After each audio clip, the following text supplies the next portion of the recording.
NBT आणि पुणे पुस्तक महोत्सवामध्ये जेव्हा मी भेट दिली,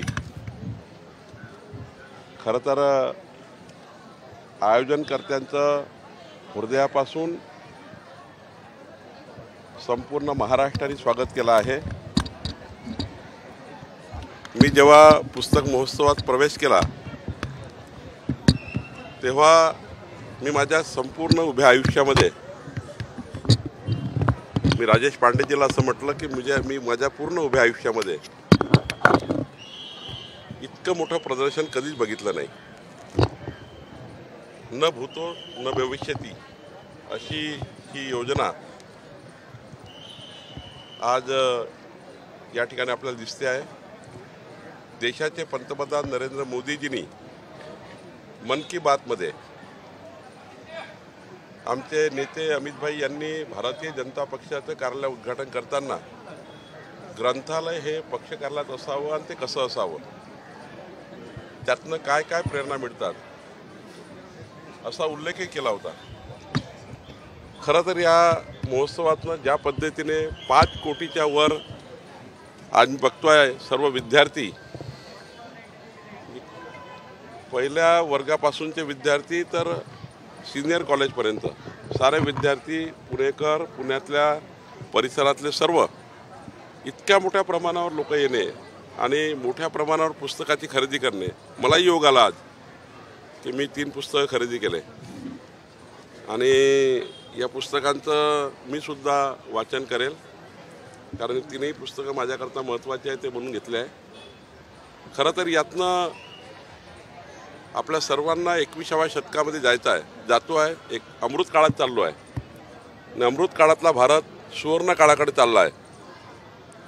अमृत काळातल्या भारताचा जो संकल्प माननीय प्रधानमंत्र्यांनी केला आहे आणि सुवर्ण काळाचं स्वप्न आपण बघितलेलं आहे, या संकल्पनेला खऱ्या अर्थाने या महोत्सवातून खूप मोठी भरारी मिळणार आहे। कारण ज्या पद्धतीचं इथे एक 33-34 भाषा, 16 भाषाच्या वर 33-34 प्रकारच्या मोठ्या मोठ्या वेगवेगळ्या पद्धतीने या ठिकाणी जे प्रदर्शन केलं आहे त्याला खूप बोलता येईल, म्हणजे इतकं बोलता येईल यावर की दिवसही कमी पडतो इतकं सांगता येईल, इतकं या ठिकाणी मांडणी करण्यात आलेली आहे। मी राजेश पांडेजीचं खूप खूप हृदयापासून आभार मानतो, NBTचे आभार मानतो की महाराष्ट्रात पुणेमध्ये ही संधी मिळाली आणि खरं तर या आयोजनातनं याचे पुढच्या काळामध्ये या आयोजनातून ज्याने पुस्तकं विकत घेतले आहेत त्यांच्या जीवनामध्ये, त्यांच्या जीवनशैलीमध्ये खूप मोठा फरक पडेल। आपल्या देशाची संस्कृती, आपल्या देशाची विरासत ही पुढे नेण्याकरता सुद्धा या आयोजनातनं खूप मोठी भरारी या देशाला मिळेल असं मला वाटतं। साहेब, तुमच्या हातात मंडल आयोगाचं पुस्तक आहे हातामध्ये, मंडल आयोगाचं एक पुस्तक मी घेतलं आहे, एक 100 थिंग्स सक्सेसफुल पीपल डू हे घेतलं आणि एक मंडल आयोग आत्ता वाचावं असं का वाटलं त्याच्यावरचं पुस्तक? हनुमंत रायाने आपल्याला माहिती आहे हे मंडल आयोगाचं पुस्तक घेतलं, काही बाबी अजून काही माझ्या नजरेत काढून सुटल्या असतील त्याची उजळणी पुन्हा करून घेतली। जरांगे पाटलांकडून आता भुजबळ असं म्हणतायत की मंत्री जे आहेत ते जरांगे पाटलांकडे जात आहेत, त्यांच्या जवळ बसतायत, एक मंत्री विरोध करतोय, मराठा ओबीसी आवाज सुरू झालाय का? कारण सचिव असतील किंवा एक कार्यालयच आता तिथं तयार करा म्हणतात ते भुजबळांचं असं मला वाटतं की सरकार योग्य पद्धतीने दखल घेत आहे। मी सुद्धा आधी विधानमंडळात होतो आणि विधानमंडळात ज्या पद्धतीने माननीय विधानसभा सदस्यांनी वेगवेगळ्या पद्धतीने मराठा आरक्षणाची भूमिका मांडली आणि मला विश्वास आहे की मी परवाही सांगितलं, कालही सांगितलं आणि आजही सांगतो आहे की मराठा समाजाला जास्तीत जास्त फायदा होईल असं आरक्षण आणि टिकणारं आरक्षण। आता पुन्हा कुठल्याही कोर्ट कचेरी होऊ नये, आता कोर्ट कचेरी कोणी केल्याही तरी त्या समाजाचं आरक्षण जाऊ नये याची काळजी सरकार घेत आहे। थोडा उशीर लागला चालेल, मी तर असं म्हणेल थोडा उशीर लागला चालेल, 4 दिवस उशीर लागेल, पण सरकारच्या मनात शुद्धता आहे, सरकारच्या मनात प्रामाणिकता आहे. एकनाथ शिंदेसारखा एक मर्द मराठा मुख्यमंत्री महाराष्ट्राला आहे आणि छत्रपती शिवरायासमोर त्यांनी आश्वासन दिलं आहे, नतमस्तक होऊन आश्वासन दिलं आहे. देवेंद्रजी सारखे अष्टपैलू कर्तृत्वाचा धनी नेता सरकारमध्ये आहे, अजित पवारजी आहेत, आणि त्यामुळे हे सरकार जे आहे ते कधी फसवेगिरी करणार नाही. फसवेगिरी करणारचं सरकार गेलं आहे, इमानदार लोकांचं सरकार आलं आहे. आणि त्यामुळं जारांगेंचं म्हणणं आहे म्हणले की सगळे सोयरे जे आहेत त्यांनाही आरक्षण द्यावं. आणि कालची जी बैठक होती, तीन मंत्री महोदय गेले होते, ती निष्फळ ठरली आहे. सरकारची आता अडचण होईल तांत्रिक. हिंदू लॉप्रमाणे, हिंदू कायद्याप्रमाणे, हिंदू लॉप्रमाणे जो कोड झाला आहे तयार, जे कोडविल आहे, कायदा आहे, त्या कायद्याप्रमाणे रक्ताच्या नात्यामध्ये जे जे सुप्रीम कोर्ट, हायकोर्ट आणि आपल्या कायद्याने म्हटलं आहे त्या सर्वांना आरक्षण देण्याबद्दलची भूमिका सरकारने स्पष्ट केली आहे. मला वाटतं आता जो कायदा देशामध्ये आणि सुप्रीम कोर्टाच्या अनेक आतापर्यंतच्या निकालामध्ये अस्तित्वात आहे, त्या सर्व निकालाचे आधार घेऊन कुटुंबाची व्याख्या केली गेली आहे राज्यामध्ये. आणि कुटुंबाच्या व्याख्येत ज्याला ज्याला आतापर्यंतची मान्यता आहे त्याला सर्वाला मला वाटतं कन्सिडर केला आहे. 24, 25 आणि 31 डिसेंबरला सरकारने रात्रभर दारू जी आहे ती विक्रीसाठी परवानगी दिली. आता मला कधी कधी सरकार अशी परवानगी देत असते. आता तुम्ही मला सांगताय, मी या खात्याचा मंत्री होतो. कधी कधी अवैध स्वरूपाने मोठ्या प्रमाणावर राज्यामध्ये ज्या ठिकाणी दारूबंदी असतं किंवा दारू आपण थांबवतो त्या ठिकाणी अवैध पद्धतीने ब्लॅक मार्केटिंग मोठ्या प्रमाणावर होतं. मी त्या खात्यामध्ये 3 वर्ष मंत्री राहिलो आहे. त्यामुळं अशाला आळा घालण्याकरता सरकार कधी कधी असे पावलं उचलतं ज्यावेळी असं दिसतं की मोठ्या प्रमाणावर मद्यसाठा हा त्या काळामध्ये ब्लॅक होऊ शकतं. ज्याला घ्यायची तो घेणारच आहे, ज्याला प्यायची तो पिणारच आहे. पण पितानी आणि घेताना दोघांनाही त्या ठिकाणी अडचणी त्या ठिकाणी कशा होतात की विषारी दारू, मोठ्या प्रमाणात विषारी दारू, मोठ्या प्रमाणात ब्लॅक मार्केटिंग. अशा वेळी एखाद्या वेळी निर्णय होतो की बाबा लोकांना त्या ठिकाणी सुविधा व्हाव्या. शेवटी आता दारूचे परवाने आपल्याकडे. भुजबळांनी उपरोधक टोला जो आहे तो जारांगेंना लावलाय. ते म्हणतायत की मी आता जारांगेंच्या पाठिंब्यासाठी सभा घेतो. सरकार ऐकायला तयार नाहीये. 5-5 मंत्री त्यांच्या जवळ जाऊन बसतात. आता कार्यालय जारांगेंजवळच सुरू करा असं त्यांनी टोला लावलाय. नाही, मला असं वाटतं की सरकारने पुढाकार घेणे काही चुकीचं नाही आहे. सरकारने प्रत्येक आंदोलनाचा पुढाकार घेतला पाहिजे. मराठा आंदोलन असो, ओबीसी आंदोलन असो. आणि सरकारने स्पष्ट केलं आहे की ओबीसी समाजावर कुठला अन्याय होणार नाही आहे. त्यामुळं जरांगेंच्या मागण्या ज्या आहेत त्या सरकारने नियमात किती पूर्ण करायच्या ते सरकार करत आहे, नियमात बसून करत आहे. आणि भुजबळ साहेबांचं म्हणणं जे आहे ते खरं आहे की ओबीसी समाजावर कुठला अन्याय होऊ नये. आणि त्यामुळं जर जरांगेच्या ज्या मागण्या मराठा समाजाबद्दल, आता कुणबीबद्दल आहे, समाजाबद्दल जेवढ्या कुणबी नोंदी आढळल्या आहे त्या कुणबी नोंदीला ओबीसीमध्ये घेण्याचं आणि त्यांना प्रमाणपत्र देण्याचं जे काही भूमिका आहे ती भूमिका सरकारने घेतली आहे. मला वाटतं आता याच्यामध्ये खूप वाद नको. ओबीसी आणि मराठा समाज एकामेकासमोर यायला नको. सर्वांनी दखल घेतली पाहिजे. राज्याच्या सरकारमधला सर्वात पक्षाचा मोठा पक्ष म्हणून भारतीय जनता पार्टीची जबाबदारी आहे की कुठेही तेढ निर्माण होऊ नये. आम्ही सुद्धा याचा प्रयत्न करतो आहे की आता मी नांदेडला होतो, काल परवा हिंगोलीला होतो. खरं तर मराठा समाजामध्ये जो आज एक आक्रोश आहे तो आक्रोश मिटला पाहिजे. आणि त्यामुळं कुणी जे नियमाप्रमाणे मराठा समाजाला मिळतात त्यात कुणी आळकाठी करू नये असं मला वाटतं. सर, तुम्ही म्हटलात की टिकणारं आरक्षण हे सरकार देईल आणि आता जो राज्य मागासवर्ग आयोग आहे यासाठी जो काही अहवाल तयार करणार आहे त्यासाठी पुण्यातल्या गोखले इन्स्टिट्यूटची मदत घेण्यात येते. गोखले इन्स्टिट्यूटकडून प्रश्नावली देखील त्यासाठी तयार करण्यात आलेली आहे. मात्र मागचा एक अहवाल जो होता तो याच गोखले इन्स्टिट्यूटचा होता ज्या आधारे आरक्षण देण्यात आलं होतं गायकवाड आयोग होता आणि तो सर्वोच्च न्यायालयामध्ये टिकला नव्हता. याला अनुसरून महाराष्ट्र नवनिर्माण सेनेने आक्षेप घेतलाय की गोखले इन्स्टिट्यूटला काम का द्यायचं आणि म्हणजे इम्पिरिकल डेटा गोळा करणं आवश्यक असतं. त्याऐवजी गोखले संस्थेकडून एक अहवाल तयार केला जाईल आणि तो पुन्हा न्यायालयात नाही टिकला तर पुन्हा ती फसवणूक नाही का ठरणार? सामाजिक आर्थिक मागासलेपण जाहीर करण्याकरता जो अहवाल तयार करायचा आहे, जो गोखले इन्स्टिट्यूटला करायचा आहे, कधी कधी असा काळ असतो 10 वर्षांनी 15 वर्षांनी, त्या काळातली परिस्थिती आणि आजची परिस्थिती याच्यामध्ये फरक असतो. प्रत्येक दिवशी सामाजिक परिस्थिती बदलत असतं, प्रत्येक दिवशी आर्थिक परिस्थिती बदलत असतं. त्यामुळे त्या अहवालाचा या अहवालाचा मला वाटतं काही संबंध येणार नाही. आज मराठा समाजाची काय परिस्थिती आहे ती आज शोधायची आहे. सुप्रीम कोर्टाने हेच म्हटलं आहे की तुम्ही आम्हाला स्पेसिफाय करा की मराठा समाज कसा आर्थिक दुर्बल आहे, सामाजिक मागासलेपण आहे. मला वाटते कुठल्याही इन्स्टिट्यूटने जरी केलं असेल, मग गोखले असं अजून कुठल्याही इन्स्टिट्यूटला काम दिलं, त्यावर आक्षेप घेण्यापेक्षा त्यांनी इमानदारीने कुणावरही अन्याय न करताना कुणाच्याही प्रेशरमध्ये न येता समाजाला न्याय मिळण्याकरता समाजाचं आर्थिक मागासलेपण जे रस्त्यावर आला आहेत, आज ज्या पद्धतीने आंदोलन सुरू झाले आहेत, असंच आंदोलन झालं नाही आहे. समाजाच्या मनात काहीतरी दुःख आहे, त्यांना वाटतं आहे की आमच्यावर अन्याय झाला म्हणून आंदोलन झालं आहे.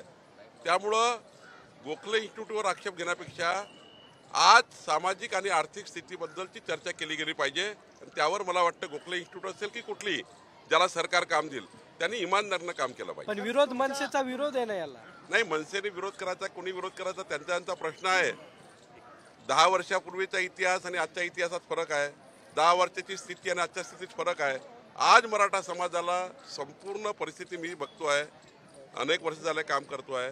आर्थिक दुर्बल मराठा समाजाला आरक्षण मिळालं पाहिजे. गोखले इन्स्टिट्यूट असो कुठली, ती इमानदारीने याच्यात काम करलं असं मला वाटतं.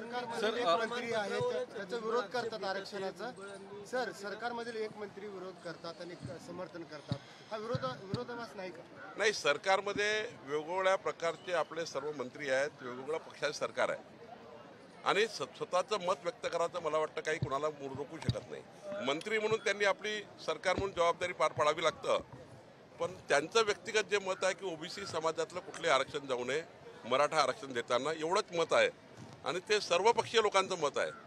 सर्वपक्षीय लोकांनी स्वतः शरद पवार साहेबांनी मुख्यमंत्री एकनाथ शिंदेकडे जेव्हा बैठकीमध्ये सर्वांनी एकमताने सह्या केला, माननीय पवार साहेबांनी सुद्धा सही केली आहे की यामध्ये मराठा समाजाला आरक्षण देताना ओबीसीवर अन्याय करू नका.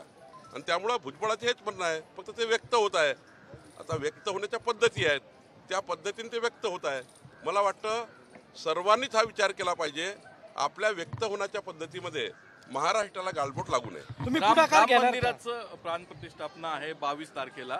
उद्धव ठाकरेंना निमंत्रण दिलेलं नाही, त्यावरनं संजय राऊतांनी टीका केली आहे की ठाकरेंना जर निमंत्रण दिलं असतं तर तिथे बाळासाहेबांच्या घोषणा झाल्या असत्या, म्हणून मुद्दाम त्यांना बोलवलं नाही.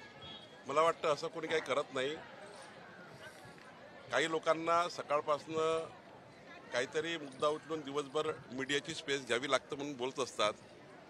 आणि नियोजन करणारे, निमंत्रित करणारे जे कोणी ज्या ठिकाणी राम जन्मभूमी त्या ठिकाणी जे निमंत्रक आहेत, जे निमंत्रण देणार आहे, त्यांनी सारासर विचार करून किंवा आता आम्हाला कुणाला निमंत्रण नाही आहे, पण जे काही पॅरामीटर ठरले असतील, तिथली गर्दी असेल, जे काही असेल, मला वाटतं योग्य पद्धतीने सर्वांना निमंत्रण देण्यात येतील असं वाटतं. कारण तिथली काय परिस्थिती 22 तारखेची आहे, किती त्या ठिकाणी स्पेस आहे, कुठेही त्या ठिकाणी कोणत्याही पद्धतीचं आयोजनामध्ये ढिसाळ आयोजन होऊ नये याकरता काही पद्धती असतात, त्या पद्धतीने केलं असेल. पण याच्यावर आक्षेप घेणं काही योग्य नाही. मला वाटतं आयोजनकर्ते योग्य त्या ठिकाणी निमंत्रण देतील आणि चांगला कार्यक्रम होईल. आपण हे बघितलं पाहिजे. तर बारामती आंदोलन हे टीका टिप्पणी करण्यापेक्षा हा विचार संजय राऊत साहेबांनी केला पाहिजे की 527 वर्षानंतर रामलल्ला तंबूतनं निघून जगातल्या सर्वात सुंदर मंदिरात प्रवेश करताय, याबद्दलचा आनंद व्यक्त संजय राऊत साहेबांनी केला पाहिजे. अशा आयोजनाला टीका टिप्पणी करू नये. बारामती लोकसभेचा प्रश्न आहे. तुम्ही नवनाथ पडळकरांना जबाबदारी दिलेली आहे, त्यांना प्रभारी केलेलं आहे, तर ते उमेदवार चेहरा असतील बारामतीचा किंवा त्या दृष्टीने? बिलकुल नाही आहे. कोणी असा नियुक्तीबद्दलचा अर्थ काढू नये. नवनाथ पडळकर यांना लोकसभेचा तिथले निवडणूक प्रभारी केला आहे, काही आम्ही संयोजक नेमलेले आहे आणि शेवटी हे उमेदवार जे ठरवण्याचे अधिकार आहे ना, हे कुणाला नाही. आम्हाला आमचे हे नेते माननीय देवेंद्रजी, एकनाथजी आणि अजित पवारजी आणि आमचे केंद्रीय नेतृत्व हे सीट ठरवणार आहे आणि ज्यांना ज्यांना ज्या सीट जाईल त्या सीट 51% मतं घेऊन निवडून याव्या असं आम्ही काम करणार आहोत. बाकी कुठल्याही नियुक्तीचा कुठल्याही लोकसभेच्या उमेदवाराची संबंध नाही. पण अजितदादांनी आधी म्हटलं ना की आम्ही लढवणार म्हणून बारामती. मी काय म्हटलं की मान्य आहे ना, जर अजितदादाच्या सिटिंग सीट्स आहे, त्यांनी सिटिंग सीटबद्दल बोलला, त्यात कुणाचं दुमत आहे? त्यात दुमत राहू शकत नाही. अजितदादांनी त्यांच्या सिटिंग सीटबद्दल दावा केला आहे आणि पक्षालाही काय, आम्हाला काय त्याचा आक्षेप असायला पाहिजे? सर, पुण्यातले जे भाजपचे नगरसेवक आहेत ते म्हणतायत की भाजपच्या नगरसेवकांची, माजी नगरसेवक, की कामं होत नाहीयेत आणि राष्ट्रवादीच्या मात्र लोकांची कामं होत आहेत. अलायन्स सरकारमध्ये काही काही ठिकाणी पाहायला मिळतंच. मी आता एवढा प्रवास केला, मी 40वी लोकसभा काल करून आलो.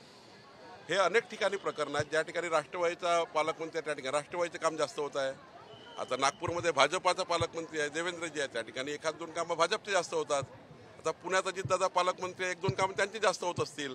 त्यामुळं अलायन्स सरकारमध्ये शेवटी हे कामं होतात म्हणजे काय होतात, तुम्ही नेले की त्यांनी नेले, शहराचा विकास होणार आहे ना. ते की शहराच्या बाहेर चाललं आहे का, जिल्ह्याच्या बाहेर चाललं आहे का. त्यामुळं एखाद्या सेक्टरमध्ये जास्त होतील, एखाद्या सेक्टरमध्ये कमी होतील. त्यामुळं ज्याकडे सरकार असतं तर त्या ठिकाणी आपापल्या कार्यकर्त्यांना सांभाळण्याचं काम होत असतं. आणि शेवटी कोणीही कार्यकर्त्यांनी नेलं, राष्ट्रवादीने नेलं की भाजपने नेलं, पुणे शहराचा विकास होणार आहे. लोकसभेच्या आहे की आज कोण उजवे कोण डावे हे कळत नाही. संजय साधू हे राजकारणातलं सूत्र आहे. कोण कुठल्या पक्षामध्ये कधी दिसतो कधी जातो हे कळत नाही. राजकारणातली ही खरंच परिस्थिती महाराष्ट्रातल्या ह्याच्यावरून नितीन गडकरी असं म्हणताय की देशामध्ये ही परिस्थिती आहे.